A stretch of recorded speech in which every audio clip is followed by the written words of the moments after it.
नमस्कार साथियों, संकल्प क्लासेस के यूट्यूब चैनल पर आप सभी का हार्दिक अभिनंदन और वंदन। जैसा कि आप जानते हैं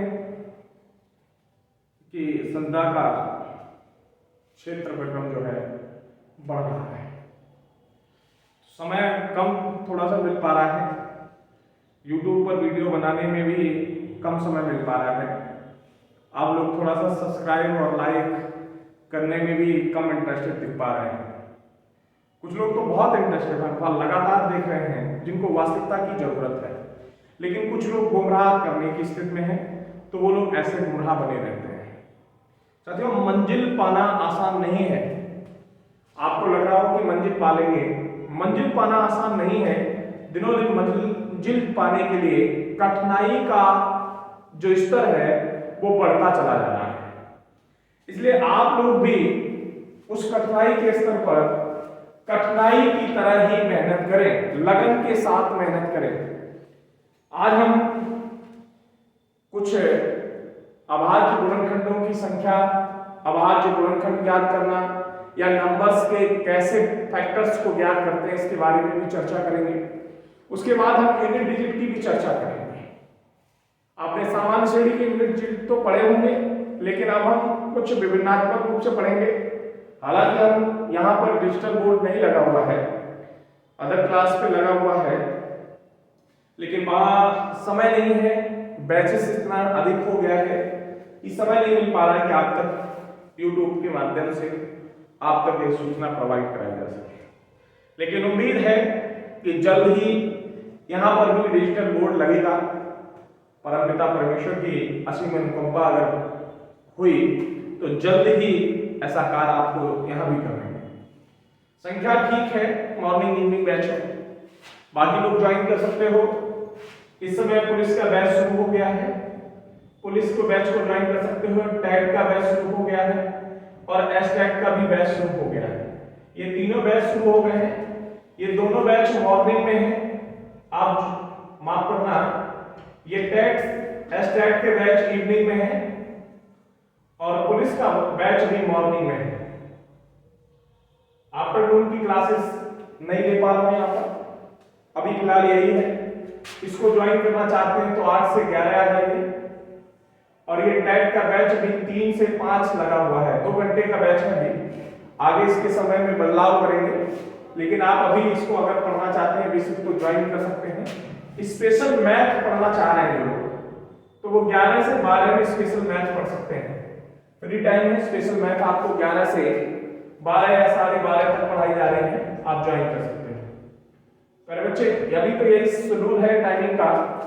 हालांकि जो लोग और स्पेशल पढ़ना चाहते हैं, जो टीटी का, जो टेट का और एसटेट का मैथ और सीडीपी पढ़ना चाह रहे हैं, तो वो मॉर्निंग में 7 बजे से ज्वाइन कर सकते हैं, 7 से 8:30।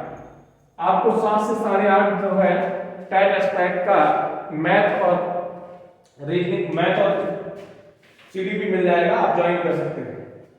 ठीक है, हम बात करने जा रहे थे फैक्टर्स की। किसकी बात कर रहे थे? फैक्टर्स अर्थात गुणनखंड की। किसकी बात कर रहे थे?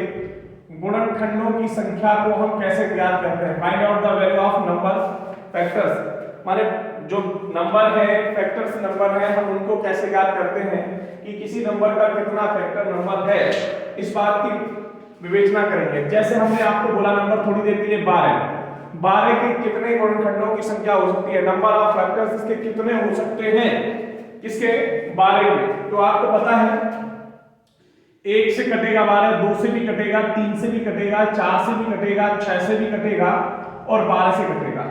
आशा है कि इसके बाद किसी नंबर से नहीं कट रहा है, इससे पहले किसी नंबर से कट रहा है। That clear. हमने गिना जो कितने निकले, 3 और 3 6। कितने फैक्टर्स निकले बेटे? 3 और 3 6 फैक्टर्स निकले। कितने फैक्टर्स निकले बेटे? 6 फैक्टर्स निकले। अब जो 6 गुणनखंड इसके निकले, 6 गुणनखंड आपको निकले, ये तो हमने यहाँ पर गिन लिया, आसानी से बता दिया। अब मैं यही तो पूछ देता 120 के बताओ, तो लंबा प्रोसेस होता। थोड़ी देर बाद पूछता 1200 के बताओ, तो और लंबा प्रोसेस लगता। 1080 के बताओ, और लंबा लगता। 1440 के बताओ, और लंबा लगता। अर्थात लिखने में दिक्कत आती, परेशानी होती, हो सकता था कि निकालने में भी आपको विवश होना पड़ता और आप जल्दबाजी में छोड़कर चले आते। आप कुछ मत करिए, देखिए बहुत सरल तरीका आपको बता रहा हूं। पहले तो हम 12 वाले को क्लियर कर लें। 12 को हम लिख सकते हैं प्यारे बच्चे 4 गुणे 3 हो गया ना 12, 4 गुणे 3 12 हो गया। हमें पता है फैक्टर्स को हम इसी रूप में तोड़ेंगे कि उसके बाद उसका कोई भी टूट ना सके, उसके बाद कोई नंबर उसका फैक्टर ना हो। अब हम इसको 4 को लिख सकते हैं 2 की घात 2, बोलो हाँ या ना, 2 की घात 2। 3 को प्यारे बच्चे लिख सकते हैं 3 की घात 1, बोलो सहमत हो या नहीं, हो ना। अब हमसे पूछा है गुणनखंडों की संख्या, क्या पूछी बेटे, गुणनखंडों की संख्या क्या पूछी है, गुणनखंडों की संख्या। यहाँ घात कितनी है 2। जब भी हम गुणनखंडों की संख्या ज्ञात करेंगे तो घात में एक बढ़ा देंगे, घात में एक बढ़ा देंगे। यहाँ घात कितनी है, पावर कितनी है 2, एक ऐड करेंगे तो क्या बनेगा 3, एक ऐड किया पावर 2 में एक ऐड किया कितना बना 3 मल्टीप्लाई, यहाँ पावर कितनी है 1, एक ऐड करेंगे कितना हुआ 2 मल्टीप्लाई नंबर 6, अर्थात 12 का जो नंबर ऑफ फैक्टर्स है वो कितने हैं, गुणनखंडों की संख्या कितनी है 6 है। हमने निकाला भी था, कितना निकला 6। जैसे मैं दूसरा नंबर थोड़ी देर के लिए यही ले रहा हूं 1080, हमने क्या लिया बेटे 1080 कौन निकला हुई 1080, कितना लिए बेटे बच्चे 1080 नंबर ऑफ फैक्टर्स पूछे हैं, 1080 का नंबर ऑफ फैक्टर्स पूछा है। आप कैसे फाइंड करोगे, बड़ा आसान तरीका है, वैसे तो आप बहुत लंबा लिख सकते हो, आसान तरीका ये है कि जीरो का निर्माण हमने बताया था जब फाइंड आउट जीरो ज्ञात कर रहे थे, नंबर्स आप जीरो किसी के भी जीरो सीखे थे तो कैसे प्राप्त करते थे, वहां से हमने पढ़ लिया था, हम विवेचना नहीं करेंगे ज्यादा, लेकिन यहाँ पढ़ेंगे बेटे। यहाँ ये जीरो है तो जीरो का निर्माण 5 × 2 5 × 2 से ही होता है, दैट क्लियर, हमारा जगह स्प्रेस हो गया 5 × 2। अब 108 को प्यारे बच्चे हम क्या लिख सकते हैं, 108 को अगर हम देखें तो 12 निम्मा 108 होता है ना, टेबल्स याद होने चाहिए, पढ़े याद होने चाहिए। तो बेटा 12 निम्मा 108 अर्थात 12 × 9, दैट क्लियर, यहां भी मल्टीप्लाई लगा दीजिए, 12 × 9 मल्टीप्लाई 5 × 2, 12 × 9 12 × 9 × 5 × 2, दैट क्लियर। हम फिर से इसको तोड़ेंगे, 12 को तोड़ सकते हैं बेटे 4 × 3, बोलो हाँ या ना, 9 को तोड़ सकते हैं 3 × 3, बोलो हाँ या ना, 5 नहीं टूटेगा, 2 नहीं टूटेगा बेटे, 4 को तोड़ सकते हैं 2 की घात 2, बोलो सहमत हो, एक घात ये 3 हो गई, सहमत, 3 बार आया है इंटू 5 की पावर 1, नंबर ऑफ फैक्टर्स बेटा 3 को 4, 3 को 4, 1 को 2, 4 चौको 16 दूनी 32, कितने फैक्टर्स होंगे 32 फैक्टर्स होंगे, कितने फैक्टर्स होंगे 32 फैक्टर्स होंगे बेटे। सारी चीजें आपकी ऑफलाइन क्लियर करता हूं, ऑनलाइन केवल आपको ये दिखा रहा हूं, लोकल के क्षेत्र के लोगों को ये समझाने का प्रयास कर रहा हूं कि आप किसी के बहकावे में नहीं आए। अक्सर सबको सुगंधित करने वाला और सबको मोहित करने वाला जो पुष्प है वो गुलाब का है, लेकिन उस गुलाब को अगर उसकी डाल की विवेचना की जाए, उसकी डाल का निरीक्षण किया जाए तो कांटों का एक झुंड दिखाई देता है। अर्थात इसी तरह से है, यदि आप संघर्ष करना चाहते हो, अपनी मंजिल को प्राप्त करना चाह रहे हो, तो ये बुराइयों के झुंड से, आलोचनाओं के झुंड से तथा तमाम विरोधियों के झुंड से आपको बिल्कुल दूर रहना पड़ेगा। लोग कर रहे हैं तो करने दीजिए, लेकिन आप उन पर गौर करेंगे तो समय ज्यादा खराब होगा और उस पर गौर करने से आपकी मंजिल आपसे कोसों दूर हो सकती है। आपने देखा है कि गुलाब की डाल पहले आती है और तने पर तमाम प्रकार के कांटे जब उत्पन्न हो जाते हैं उसके बाद कली का स्वरूप दिखाई देता है, और कली का स्वरूप जब पुष्प में बदलता है तो कांटे अपनी दृढ़ता को प्राप्त कर लेते हैं। निश्चित तौर पर जब वो अपनी दृढ़ता हासिल कर लेते हैं उसके बाद ही हम उस पुष्प को बेहतर ढंग से देख पाते हैं या मन लज्जायित करते हैं तोड़ने का। तो ठीक उसी प्रकार से है, आपका पृथ्वीलोक पर जन्म हुआ है, ये हम सबके सौभाग्य की बात है, आपके परिवार की भी सौभाग्य की बात है, परंतु सिर्फ आपको जो तना रूपी मिला है उस पर पत्तियां और कांटे ये समाज तैयार कर रहा है। समाज आप जिस बीमारी से गुजर रहा है उसका दृष्टिकोण भी उसी बीमारी में आपकी तरफ विलीन हो रहा है। हर व्यक्ति चरित्रहीन नहीं हो सकता, हर व्यक्ति गुणहीन नहीं हो सकता, हर व्यक्ति आलोचनापूर्ण नहीं हो सकता। जो लोग करते हैं वो उसी में बिलीव रहते हैं। इसलिए आप अपने कर्तव्य पर, कर्म पर और अपनी शिक्षा पर ध्यान दें, लोगों की आलोचनाओं पर बिल्कुल ध्यान ना दें। ये आलोचनकर्ता जो है, ये स्नेही जो होते हैं, सुखद समाचार देने वाले, ये बहुत ही मीठे होते हैं, ये बहुत ही मधुर होते हैं। देखा है आपने कि समुद्र का पानी खारा होता है, ओशियन जो है बहुत वाटर को खारा लगता है, और इसीलिए क्यों? क्योंकि उसके पानी का स्थायित्व रहता है, वह अपने पानी को देना किसी को नहीं चाहता। आप इस बिगड़े हुए समाज में, आप इस आलोचनात्मक रूप में, तुच्छ रूपी रोगों से भरे हुए समाज में केवल उन लोगों का रूप साथ लीजिए, उन लोगों को साथ देखिए जो लोग वास्तविक स्वरूप में हैं। आलोचनकर्ता आपके भावी जीवन को ड्रॉप कर सकते हैं, इसलिए हमारी बात को गांठ मान लीजिए। बुराइयों से, आलोचनकर्ताओं से दूर रहिए, और विशेष ऐसे लोगों से जरूर दूर रहिए जो दूसरों की बातें आपके पास शेयर कर रहे हैं। आप पूर्ण रूप से विश्वास करिए वो आपकी बातें भी दूसरों के पास शेयर करते होंगे। बात समझ में आई? और यह खास मित्र होते हैं, यह खास मित्र होते हैं, कोई बाहरी लोग नहीं होते हैं। इसलिए ऐसे लोगों से बचने का प्रयास करिएगा। मैं आशा करता हूं कि आपको मेरी बात बेहतर ढंग से समझ में आई होगी। आप निश्चित तौर पर अपना बदलाव करेंगे। दोस्तों, मैं आपको जो पढ़ा रहा हूं ये बहुत इंपॉर्टेंट है यूपी पुलिस के लिए और टैट के लिए भी और स्टैट के लिए। फैक्टर्स पूछे जरूर जाते हैं, कितने गुणनखंड होंगे। अब उत्तर प्रदेश पुलिस में टैट में तो ये पूछेगा कितने गुणनखंड होंगे, लेकिन पुलिस में ये भी पूछ सकता है कि इन गुणनखंडों का योगफल क्या होगा। तो मैंने आपको बताया है। फिलहाल मैं अभी आप इसलिए क्लियर कर रहा हूं कि अभी हमने इवन फैक्टर्स नहीं सीख पाए, ऑड फैक्टर्स नहीं सीख पाए। हालांकि मैंने क्लास में ये चीजें सारी क्लियर कर दी कि पावर के वैल्यू के मान को एक तरफ करके फिर पावर के वैल्यू को हल करते हैं, और जो हमने सेम किया उसे ही कॉपी राइट पेस्ट करके हम उसको हल करते हैं और हम योगफल ज्ञात कर लेते हैं। जैसे हमने अभी तक यूनिट डिजिट पढ़ा, इकाई अंक पढ़ा। अक्सर हमारे गुरुजन महोदय जो है हमको पढ़ाते हैं तो एक ही चीज बताते हैं कि 0 1 5 6 सेम रहेगा, विश्व का कोई पावर वो नहीं बदलता। That clear? I am fully satisfied. But कुछ सवालों में अब ऐसे नहीं आया कि पूछ लिया 65 की पावर, 65 का मान बताओ, नहीं आया तो हमने कहा सर 5 होगा। दैट क्लियर, बात सही है। मैंने बाकी नंबरों को लिया, 74 की पावर 6 7 8 4 लिख लिया कि इसका फैक्टर्स क्या होगा।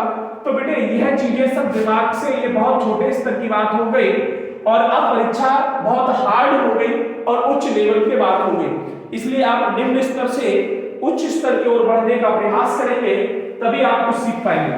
सपोज करना, अब जो परीक्षा आपसे सवाल पूछ रही है, जो परीक्षा की आपके प्रस्तुति, जो परीक्षा का आपके प्रति प्रश्न पूछने का है, वो किस तरह से पूछेगी फैक्टोरियल 75 की पावर 87 का यूनिट डिजिट